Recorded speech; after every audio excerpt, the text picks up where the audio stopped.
Okay, let's unpack this. You know I'm a car guy, right? Mm-hmm.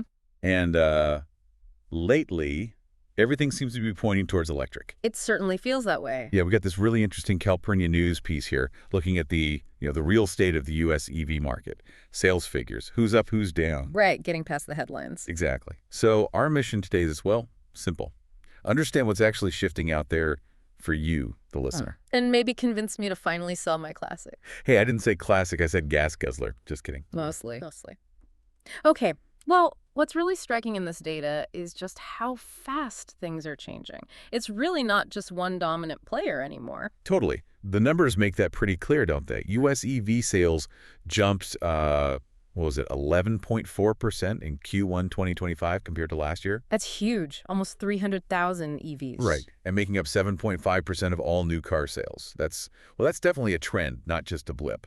Absolutely. And if you dig into who's driving that growth, it gets even more interesting. It does. The Calpurnia News article really highlights this diversification. Mm-hmm. You saw the bit about General Motors. Nearly doubled their EV sales. Yeah, I saw that. They actually jumped past Ford and Hyundai. Wild, right? Who'd have predicted that a few years back? And now Stellantis is properly in the mix, too. With electric versions from Dodge, Jeep, Fiat. Exactly. It's like everyone's finally throwing their hat in the electric ring. Maybe electric Jeep is in your future. Just putting it out there. Well, the entry of these big established players, it definitely helps. They've got the manufacturing scale, the brand recognition. Reaching different buyers, probably. Exactly. Not just the early adopters anymore. Which, makes Tesla's quarter kind of stand out, but maybe not in the way they'd want. Right. Despite that overall market growth, Tesla's sales actually dipped about 9% year over year. Yeah, 128,000 vehicles. Mm-hmm. And their market share, it's definitely shrunk. From around 5% down to 3% between Q2 23 and Q1 25. Makes you wonder, doesn't it? Still feeling attached to that internal combustion engine.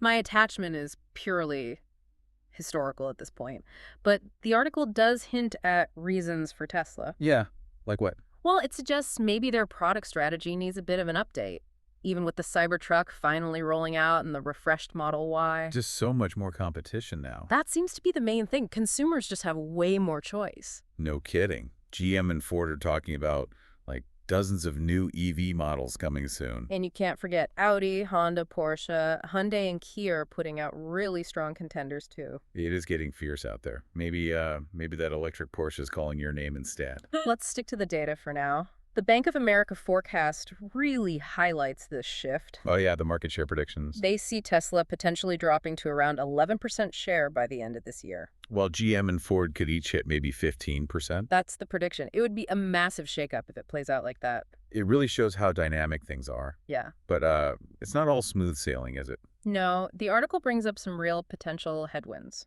Like the whole trade war situation, geopolitics. Exactly. Disruptions to the supply chain, especially for battery materials. A lot of that still relies heavily on China.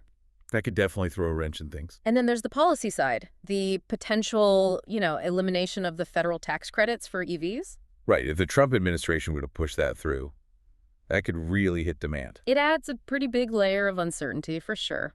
Affects affordability directly. So, okay, boiling it down. The U.S. EV market, growing strongly overall, which is good news, right? Definitely positive momentum. But that growth is now coming from lots of different automakers, not just Tesla. Their early lead is, shrinking. The field is getting crowded. And while the future looks electric, there are these pretty significant hurdles. Supply chains, government policies. Yeah. They could slow things down. So Still thinking about that old car of yours. it certainly gives you a lot to think about. The competition, the tech, those external factors. Yeah. It's all interconnected. It really is. Yeah. Which makes you wonder, right? Considering all these moving parts, what's going to be the next big thing? The unexpected factor that really determines who wins long-term in the U.S. EV race. Something for you all to chew on. A good question to end on. Absolutely. And hey, if you found this deep dive useful, give us a like. It really helps us out.